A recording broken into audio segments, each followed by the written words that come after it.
believe Buffalo is going to win it, folks. The Bills make me wanna shout. Kick your heels up and shout. Let's see why the Buffalo Bills are en route to the playoffs. Come on now, the Bills are making it happen now. Stand up now, come on and shout. Buffalo Bills go undefeated. And we're going to the Super Bowl, yeah. Now, baby. Come on, come on. No one Come on Circles the and wagon shout. like the Buffalo Bills. All right, we are live, and we are back. Welcome to another episode of the Overdue Bills podcast. We got a lot to talk about. I'm going to just be honest with everybody. We got a lot to talk about. Some things that need to be said, some things that need to be discussed. I think it's important for us to have a family meeting. Every now and again, we got to come together as a family. Mafia, Overdue Bills family, and to have a meeting and kind of hash out and talk about what's going on. And, we got the guys with me today. Your guy, our guy, yours truly, Matt, a.k.a. Matty Ice, fresh off work. Matt, what's up, man? Not much, man. Just, coming off a loss, ready to talk about it, ready to, move on to the next one. Absolutely. A lot of emotions coming off this loss, man. And glad to have our guy back. H1N3. You know what I mean? Sure. Shout out to everybody in China trying to, get us sick. But we got our guy Rad here, man. What's up, Rad, man? What up? I'm good, bro. I mean, I took fighting, whatever that called, whatever you just said, H1N1 then came back. N3. N3. And then the Jets lost. So it was a bad week overall for your boy, but I'm good. I'm here. I'm healthy. I'm breathing back. I'm back right. So good. Let's go. Got on black. I got on Bills black. I like wearing the classic black. It never gets old. No. When I got it on the show, that means we lost. So let's talk about it. Funeral Fab season, man. Listen, y'all. I'm gonna say this on the onset. I want to apologize for what I may or may not say. I don't know because I'm in a whirlwind right now. But before we do that, Matt, please let the people know. Listen, because we shout out to them because they've been consistent. Shout out to them, man, because the people who are sponsoring this pod, man. Matt, let the people know. Yes, sir. This episode and every other episode is brought to you by the good people at Buffalo Wing Kings. There's two things that there's two things that the guys at the Overdue Bills podcast know. That's Bills football, and that's wings. Our first choice and the best choice is Buffalo Wing Kings. It's football season, guys. Monday night. It's not too late. Get your order.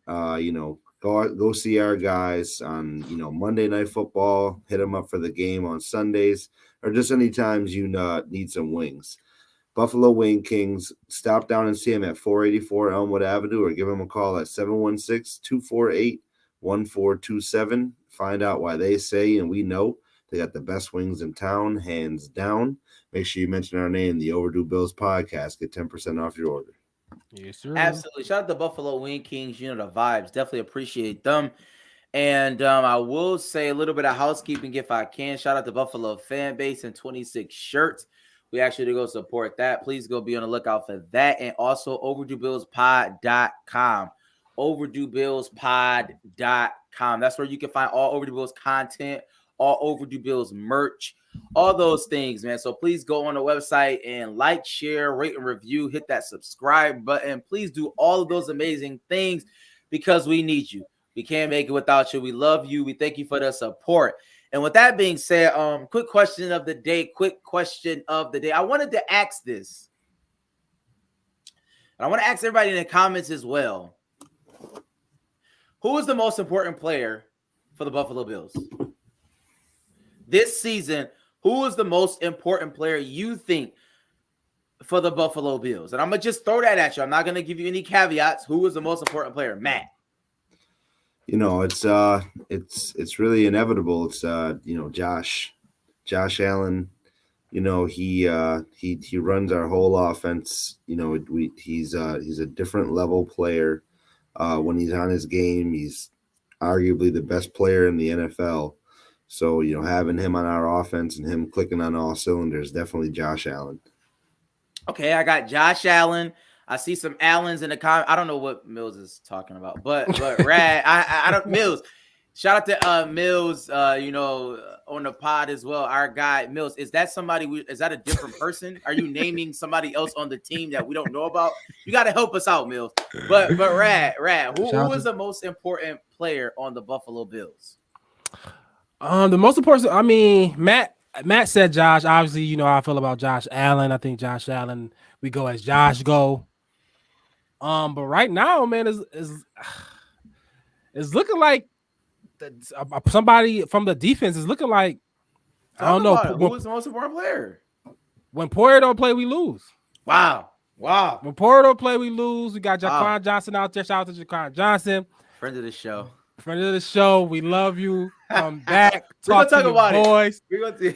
But when he plays, it's like, it's a little slower. We're just a little slower. We can't get to the sides as quick as we need to get to the sides. So I don't know, man. About it. I think, but all in all, I'm gonna say Josh Allen. I think Josh Allen plays the A game. I think we win 99% of our games. Obviously, we lost last year with an A game in the playoffs, so I can't go full 100% there. But if Josh Allen plays an A+ game, A game, we win most, if not all, our games, 98, 99%.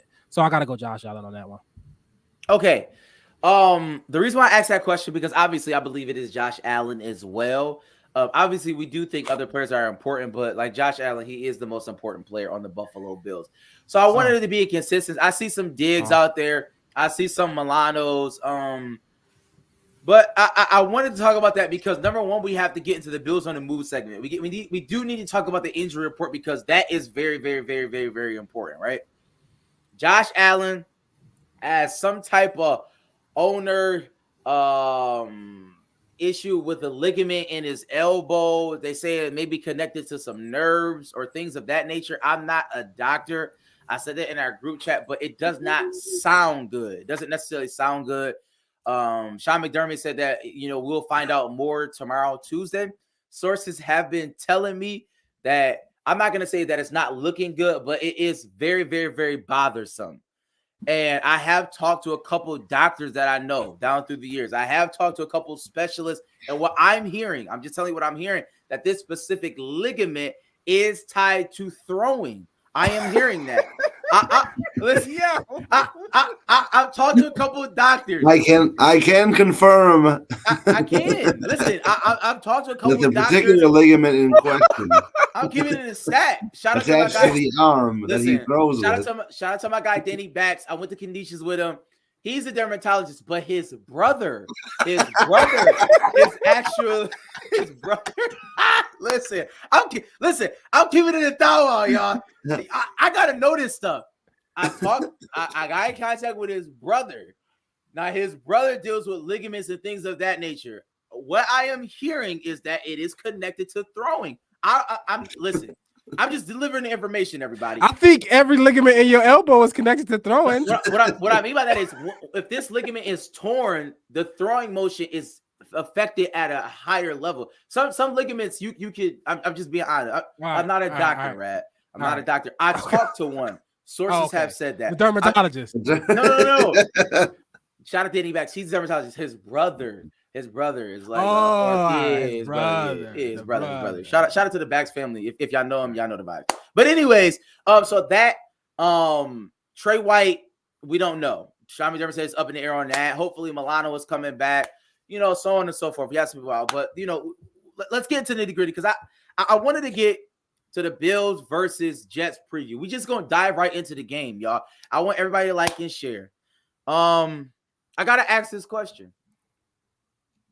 And I want to do it in a fashion of blip or trend, right? Is this a blip? Is this something that just happened? We'll see it is going to go away. Or is it a trend?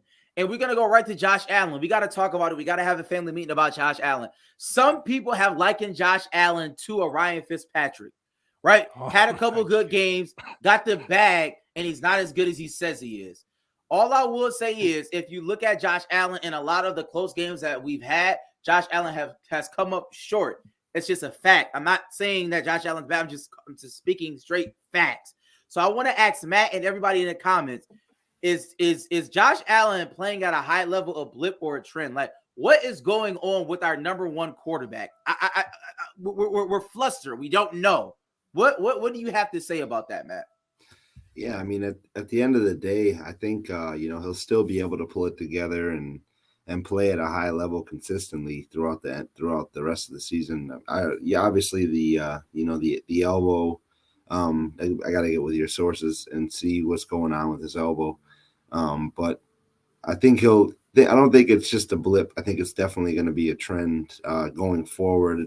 The high level that he was playing at the beginning of the season, the past couple of games, just I don't know. It's I really don't have an answer to what happened in those games, but I think he'll be able to pull it together and play well moving forward. I mean, we had the Jacksonville game last year. It's very similar to that type of situation, but I think it's not even as bad as that as what went on the last 2 weeks. For me, I think Josh just had a bad game. I'm gonna chalk it up to Josh having a bad game. We've seen these turnovers in the last few years. We thought he made that jump to not having these careless type of weird turnovers where it's like, you know what I mean? Like, but I guess he was due for, not due, but like he just had a bad game. Yeah. Josh didn't look. I think I'm gonna give some credit to the Jets defense. Sauce Gardner, Quentin Williams, and them boys, Robert Saleh. He had them. They came prepared. The secondary was, I don't know, seemed like he was seeing ghosts out there sometimes. He was trying to force it, and he just didn't have it. He didn't have it all the way. I think the Jets defense is pretty good. They are top 6-7 defense in the league. And they are pretty good defense. I think our offense didn't. I think it's just Josh. With Josh not having a great game, our offense gonna miss a beat. And it's not like we got a run game or anything like that we can. He was the run game. You know what I mean? He had a great game running, but through the air, he just, I think, the secondary had a good job. I mean, we got to figure out. Gabe Davis got to figure it out. We're gonna talk about that. But Josh Allen, he had a bad game. I mean, it's that simple. If Josh Allen doesn't come with a B+ game, like he had like a C-, he had like a D. You can give him a D game. Like he was bad. Josh Allen was a bad quarterback this past weekend, and we lost. I mean, it's that simple. And we had chances to win even in that. So we did. The issue for me is when you look at it in totality, last game against the Packers, right? And even the last 6 quarters, Josh Allen, he's been terrible. 288 yards, I think like a 46% completion rate. Like he's been god awful. And I don't know if it's the elbow, if the elbow hurt him last game or something like that against the Packers. I'm not sure. Again, I told you, I talked to my doctors. Shout out to Tara Hogan as well. But I was able to get a word in with some sources. And the ligament can be a problem. So I don't know. But like I just don't like it. I don't like what I'm seeing from Josh Allen. It's not even necessarily hero ball. He's just off. He's off. He's the rhythm like not there. He's not hitting receivers. And I don't know if it's a receiver problem or if it's a Josh problem, because the Josh that we've come accustomed to, you know what I'm saying? He's that guy. Shout out to Tara. Can you put that comment up for Tara? Which one? The owner nerve. I want to let people know that I wasn't just talking. This is another doctor that I do know. Shout out to Hutch Tech. You know what I'm saying? Shout out to Biochem. Y'all know the vibes. But ulnar nerve, UCL, Tommy John sprain. Y'all be acting like I'm be making stuff up. You said the dermatologist told you. No. You lost the dermatologist. Listen, I said you said connected to his throwing. Stop. I said I have a dermatologist. His brother deals with it. And the brother. He understands ligaments. But anyways, that's neither here nor there. But we're talking about Josh Allen, blipper trend.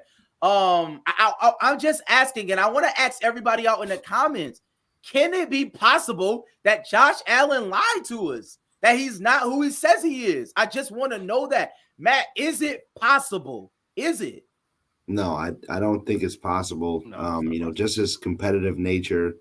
We've seen him make crazy throws before, put together crazy games, like the Chiefs playoff game, the beginning of this season, just effortlessly throwing, he was leading the league in passing yards a game going into this game at 314 yards a game. So I don't think he lied to us at all. I think he is who he says he is, and he is him. It just one of the comments, a broken clock kind of game, kind of like that Jacksonville game. I think all the top quarterbacks go through them. Pat Mahomes is looking like he was on that trajectory until late in the third quarter yesterday. Then when something clicked and he just, he went off. So, Rad, can he still win the MVP? Can he still win the MVP? I don't.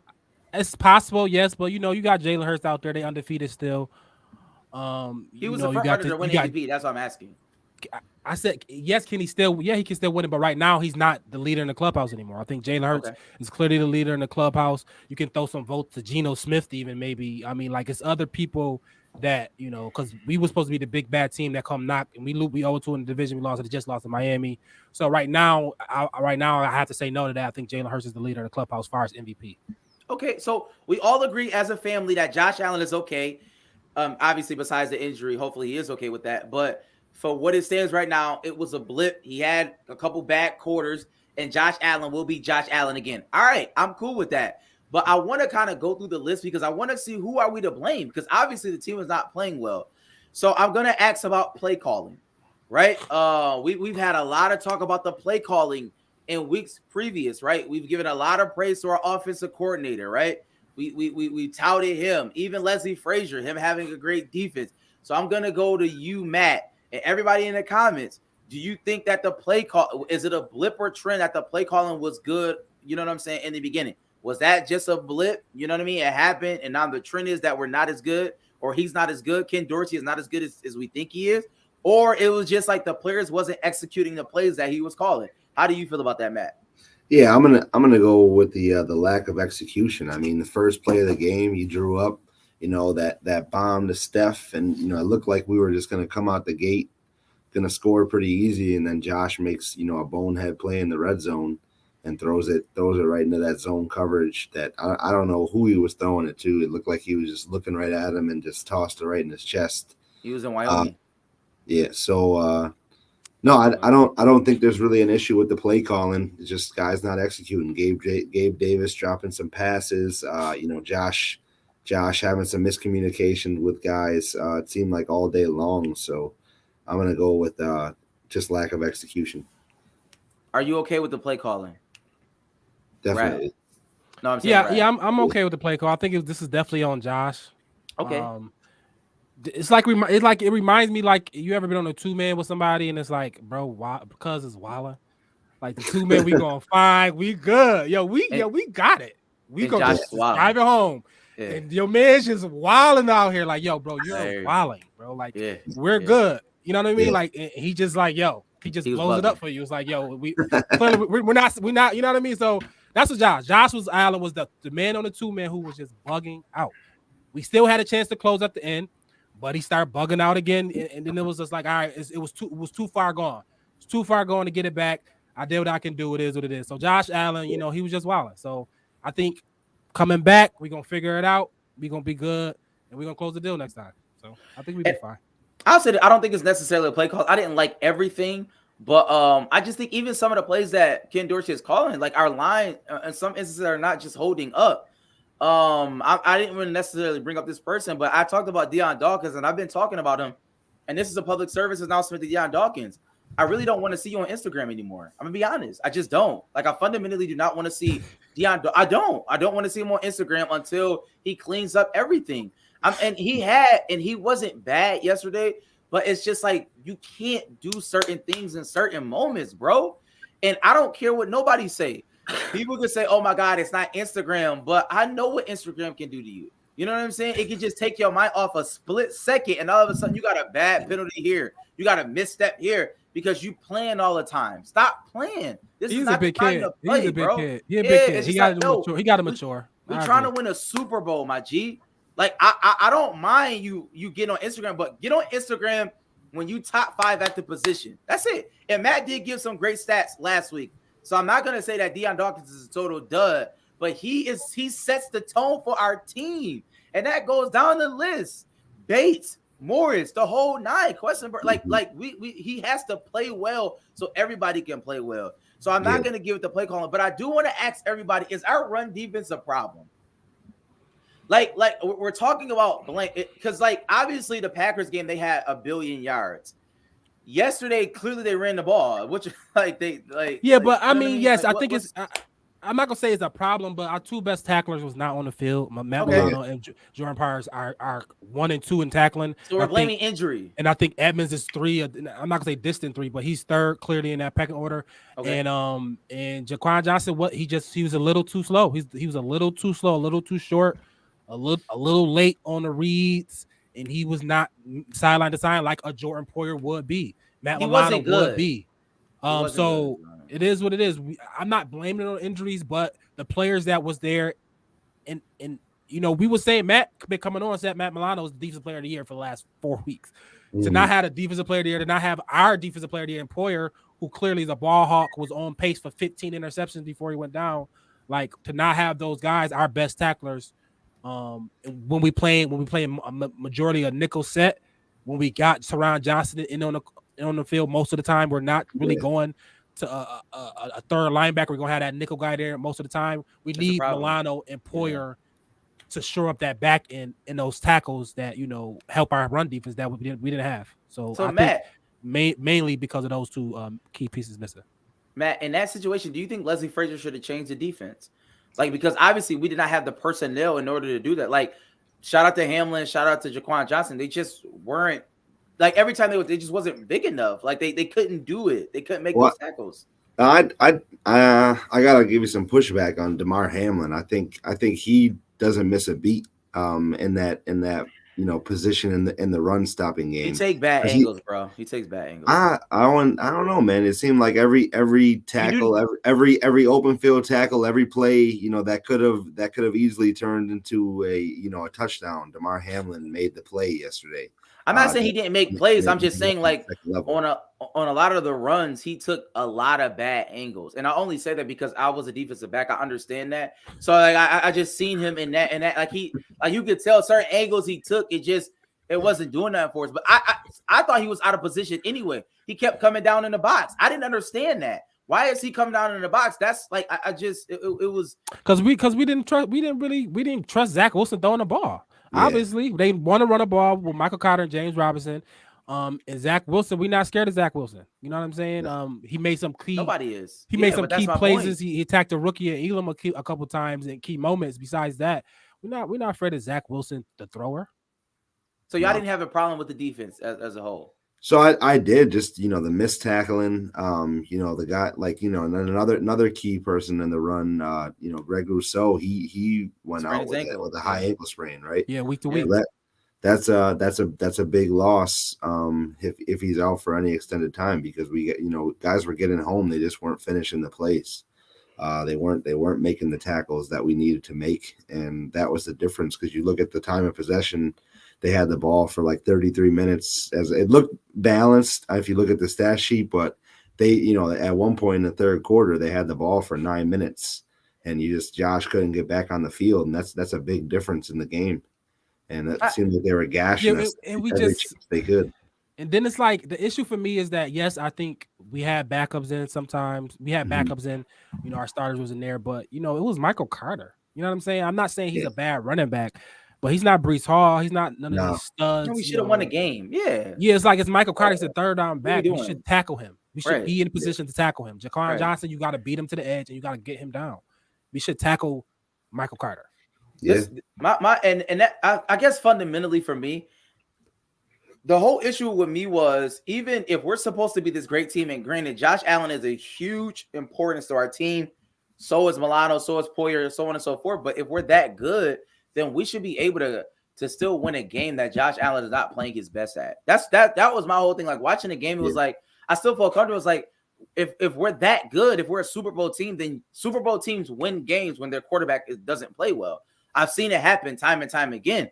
And so with that being said, I want everybody to like and share, because Greg is on to something. I want to talk about it because I think it's with Bills fans, we get so caught up in the moment sometimes, and we love our players, and which is fine. But I'm gonna be honest. I think Gabe Davis is Marcus Valdez-Scantling. I think that's who he is. I'm gonna keep it a stack of thou out. No, he Mike Williams, bro. He Mike Williams No, East. he's not. He is not Mike Williams. Gabe Mike Davis Williams East, bro. is MVS, bro. He is. He's a deep threat, but he Mike is Williams East. garbage. You gotta put him in, bro. Catch the ball, bro. Call a spade a spade. Gabe Davis has butterfingers, and he's had butterfingers. It's not like we've seen him not catch the ball in years past. That's not a new thing. My thing is, Greg is saying Greg Davis is not a wide receiver too. I'm going to go to Matt because Matt is the only person who's been touting that throughout this whole season. Do you think that Gabe Davis is a wide receiver too from his play? Not from conjecture, but his play. Yeah, I mean, his play yesterday, was very inconsistent, very off. But I still think he's a wide receiver too. You see it. He gets separation. He does get open. He just catch, Matt. He had a bad game yesterday. He has a lot of bad games, bro. I think he can catch. I think he's made a ton of big catches for us. Like I said, he gets separation, and there's plays like yesterday where he. Two plays early in the game, he gets that separation. Josh underthrew him. Same thing with Diggs. And that last play of the game, he got the separation on Sauce. Should have got the ball. Should have got the pass. Yeah, got the separation on Sauce. It's a bang play. He catches that ball. It's a 50-50 for him. So I think he's definitely off of yesterday. You can't take him off of that wide receiver 2, slot. Right. I asked last week, Odell over Gabe Davis. How do you feel this week about that question? Right now, you just right now it's not this week. I was lean Odell just because you frustrated. You want him to catch the ball. You want him to be more dynamic. But I'm be realistic. I think Gabe Davis can get it done. I think Josh Allen trusts him. He's not a wide receiver 1A, 1B type guy. He's a wide receiver 2. Wide receiver 2 means he's gonna have some boom games, some slow games. He's not consistently gonna give you 10 catches and 100 yards. That's what Diggs is for. Yeah. But those times where the number 2 guy is not on him, I think he can create over space. He can get the big plays there. I think he's more so Mike Williams in that sense, where Mike Williams 1 week can give you 1 catch for 5 yards, and the next week give you 10 catches for 150 yards and 2 touchdowns. Now, it probably won't be 10 catches for Gabe Davis. It's probably going to be 5. But I think it's more so of that. And I think all right, it is what it is. I think Gabe Davis will be fine. I've been trying to be nice. I'm going to just keep it 1,000. Yo, most of our offensive weapons suck. Gabe Davis is not who we think he is. He's MVS 2.0. He really can't catch the ball. He can get open, but for some reason, the ball just doesn't stay in his hands. I think OBJ will be a great addition. He will be 10 times better than him. It's not even close. Isaiah McKenzie is a gadget guy. He's actually not good at all. It was fool's gold in the preseason. He's not a good receiver. Shout out to Isaiah McKenzie. No disrespect to you, but he's a gadget guy. Like, you put him in certain situations. I don't think he's Miko Harmon. He's not even at that level at this point, I don't think. I think he's like a mid-tier gadget guy, a Laviska Shenault type of player. You know what I'm saying? Throw him in there. Tutu Atwell, like a player like that. Like, he's subpar. You may could get a spark here and there. He doesn't need, I'm being honest, he doesn't need a heavy dose. And honestly, I think we miss Cole Beasley. And realistically, we've been pushing Shakir to that point because he, besides Stephon Diggs and maybe Dawson Knox, he's really our best receiver as far as hands and route running. I mean, I know he's young, but just if you just look at it, like hands and route running, he's better than them. I don't understand why he's not getting the reps. Like, they put in everybody else but Shakir, and I just can't get it because Isaiah McKenzie is not, even when he run routes, even that slant route, like, yeah, it's like, what are you doing? Make yourself a target. Like, what are you doing? I just can't deal with it. I've been very consistent about what I've been saying. I talked about Gabe Davis last year. He had a great game, one good game. He had a couple long passes, but if you look at his game in totality, it's not there. Isaiah McKenzie is a gadget player. That's really what he is. I'm just being honest about it. Do y'all have any pushback on what I'm saying? Yeah, I think I even though I do think McKenzie leans more towards gadget, but I think he's still a good receiver. Is he though? What does he do that's good? I think he's fast. I'm talking about fast for our team. I mean, but there's fast. Tutu Atwell is fast, right? Yeah, but he on his sweet plays when he get the ball in his hands, he can have big moments. Now he's That's a wide gadget. receiver 3-4 type. He's a wide receiver 3-4 type. I agree with Shakira. I agree with the Shakira thing. I think Shakira is going to take that job over eventually and being man the slot.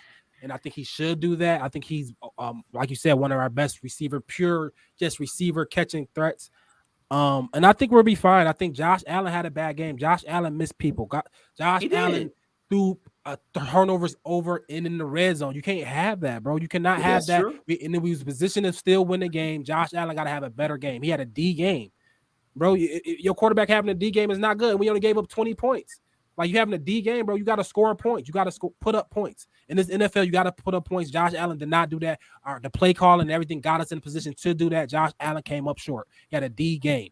Period. I think Gabe Davis. Now I'm not saying Gabe Davis did not have. I believe Gabe Davis did not have a good game. He missed that last play of the game. He could have caught. He missed another one, another key third down. He dropped another one. Gabe Davis got to be better. He has to be better. But Josh Allen is the leader. If Josh Allen having D games, I mean, we're going to lose a lot of games. Yeah, you got to make those small plays to pick your quarterback up when he's struggling because I think Josh threw the ball like 34 times, like 22 for 34. And, probably 4 or 5 of those incompletions, they could have been first downs. They could have been something to keep the drive alive, get the confidence back up. And it was missed opportunities by those guys. So definitely got to come through for your quarterback when he's struggling. Listen, I agree. I agree. I am frustrated, but like when I see it, it's just like we got to be realistic with our team. And we got to talk about it, man. We really do have to talk about it. And I think what I'm hearing from everybody is that moving forward, the first thing we need to do is get healthy. Yeah. Right? We do need to get healthy. But, I mean, at the end of the day, injuries happen. It's a part of the game. But some of our injuries are knick-knack. Obviously, we're waiting for Trey White to come back. Xavier Rose, we want him to come back. You know what I'm saying? Like, we have players coming back to retool our defense. So, I mean, hopefully we can – get better in that department, but I do want to look forward because we have a huge game. We have a huge game coming up against the Vikings. I mean, they're 6-1 team. They're a good team. 7-1. And we 7-1 now, and we're favored. So I'm gonna ask y'all, like I asked y'all last week about the Jets game. Y'all said that the minus 13 wasn't enough, but clearly it was. So I'm gonna ask y'all this game: is the -7 too much for us? We're favored to win by a touchdown. Matt, do you think that that's too many points? No, I don't think so, man. Well, it depends on the status of Josh, right? So right now, if Josh is healthy, I don't think so because even with the weapons they have, I think that we're better offensively and we can be more efficient offensively. And obviously, I trust in a Josh Allen more than a Kirk Cousins every day of the week. So I think that's a good enough right at home too. So. I like that. I like that point spread. Right. I think it's cool. We at home. I think Minnesota should feel disrespected to be 7 points down. They 7-1. They've been winning a lot of close games. They barely squeaked out of Washington. So I think the people understand that. I think if we play our best game, they play our best game. We're clearly the better team, and we're at home. So I think 7 points is a lot. For a 7-1 team to a team who just lost potentially with a quarterback that's hurt. But I think if we play our best game, we play a good game because I don't think the Jets was a good game. If we play a good game, we're better than the Minnesota Vikings. Kirk Cousins is Kirk Cousins, and our offense is as good and our defense is better. So if we get back right, Milano come, Poyer play. I think we definitely can at home. I don't think we're gonna lose a game at home all year. I think our home field advantage is that good. And I think Josh Allen plays better at home. The defense play better at home. If Jaquan Johnson or other type of guys got to play, I think they're gonna play better at home. So I think we are a touchdown. We a touchdown better than Minnesota. I'll say this: glass half full. Obviously the injuries play a part, but divisional games are always tough. Especially on the road. So, I mean, obviously we're 0-2 in the division, which is not good at all, right? We're putting ourselves in a bad situation, but losing to Miami, losing to the Jets, it's not necessarily the worst thing in the world because divisional games, especially in the AFC East, are not the easiest. And if we stay undefeated and just regularly, and I'm sure, I believe we're going to be over 50% in divisional. You know what I mean? We should clean up now. We should go at least 4-2. So I think we're going to be fine. I do believe that. But at the same time, I want us to get healthier, and I think Josh Allen would be fine. Again, Vegas put a line out. They would never put a line out, you know what I mean, in a situation like that. If they didn't know something, generally they don't do that. So I tend to trust Vegas in that. But we got to play better, man. We do have to play better. Our rookies got to play better. Like, that's their lot. That's what's happening right now. Benford, Dane Jackson, Elam, Hamlin, Joaquin Johnson, you're in the game. You have to play better. You have to play Super Bowl caliber football. I don't care who's playing there, because that game against the Jets we should have won. But it is what it is, man. But Matt, start with Josh though. Start with Josh. Yeah, start with Josh, and we're gonna see that moving forward. Oh, what did it say this too? We didn't talk about Nyheim Hines in our running back situation. How does everybody feel about that?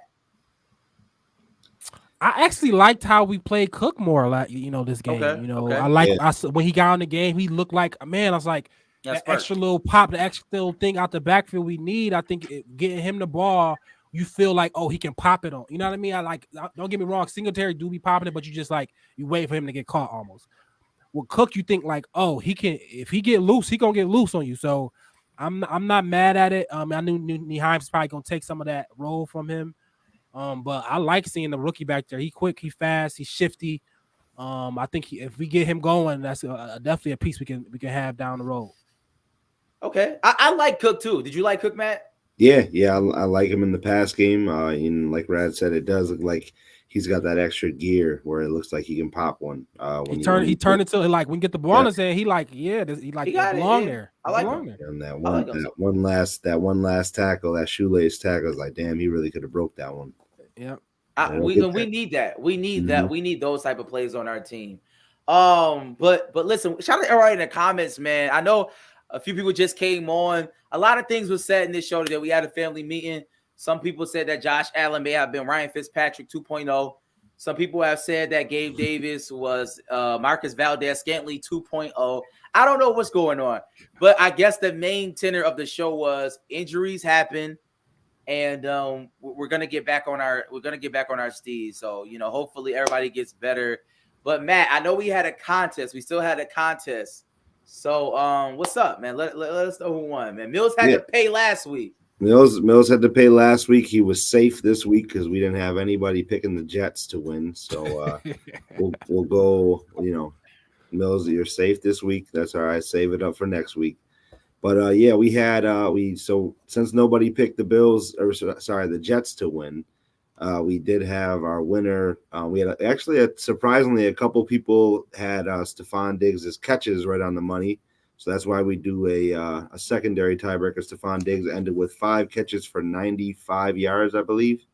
And we had a couple people that had the catches, but the yardage, we had one guy, Raymond Navarro, I think my guy Nooney.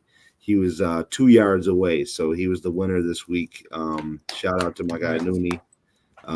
Definitely going to get you that gift card this week. And then this week, I guess I'll announce we're going to do it again. Just like every week, we're going to do our score prediction contest. The Buffalo Bills against the Minnesota Vikings. Can I add a suggestion? Yeah. Can we do Gabe Davis? Yes. I want to do Gabe Davis since Gabe Davis think he's good. Y'all think he's good. Do Gabe Davis.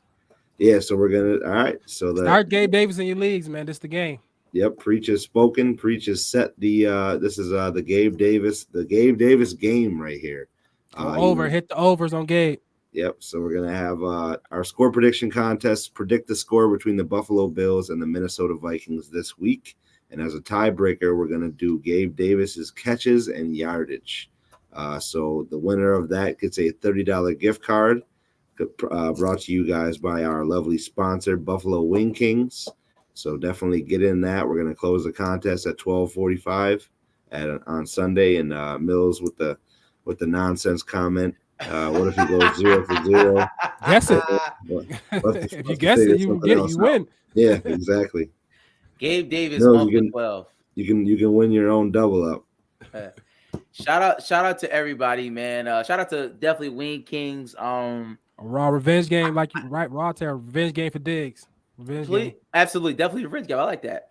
Please, everybody, go on our Instagram page, Overdue Bills podcast, and subscribe or follow us, because we have a pregame show every Sunday at about 11:30 pregame show. Shout out to our guy Mike D, editor-in-chief. He's on the Instagram show, a pregame show. So we want y'all to tap into that. And I did before we leave the show. I did want to ask this real quick question. We have a decent running back. Like, Singletary has been good for us. He has been, like, his yardage per carry has been very, very good. Mm-hmm. My question is, I see Hines in the comments, and we talked about who did we talk about? James Cook. We talked about James Cook a lot. Is it a situation where y'all think that they are better than Singletary, or is it just like, is he not doing enough for y'all? Because he's actually doing pretty good. I think for me it's based on like how dynamic you can be. I think Singletary is a good back, right? I think he's a great back. I think he does what we need him to do. Far as dynamic, far as the way, can you break it for 30, 40? Can you take a 5-yard screenplay and break it into a 40-yard touchdown? I think if we stack up against who can do that more so, I think Hines and Cook have that ability more so far as being more dynamic than a Singletary. Singletary, yes, he can hit the hole, he get there, but like I said, it's more so you waiting for him to get caught compared to maybe those other guys who might potentially run away from the defense. So for me, it's based on who them two being more dynamic. Okay. All right. I just wanted to know. I just wanted to ask that question. But shout out to everybody. He's a good back though. Yeah, he's a good back. Singletary's a good back. I don't want to clown him. But appreciate y'all for being on the show. Like, share, rate, and review, subscribe. And y'all know how we end every show. And I'm gonna switch it up. Let's go Buffalo. Let's go Buffalo. Yeah, I'm not doing hey no more. We're losing. I'm not doing it anymore. Only Buffalo is gonna win it, Kick your heels up and shout. Let's see why the Buffalo Bills are en route to the playoffs. Come on now, the Bills are making it happen now. Stand up now, come on and shout. Buffalo Bills go undefeated. And we're going to the Super Bowl. Yeah. Now, baby, come on. No one Come on circles the wagon. shout.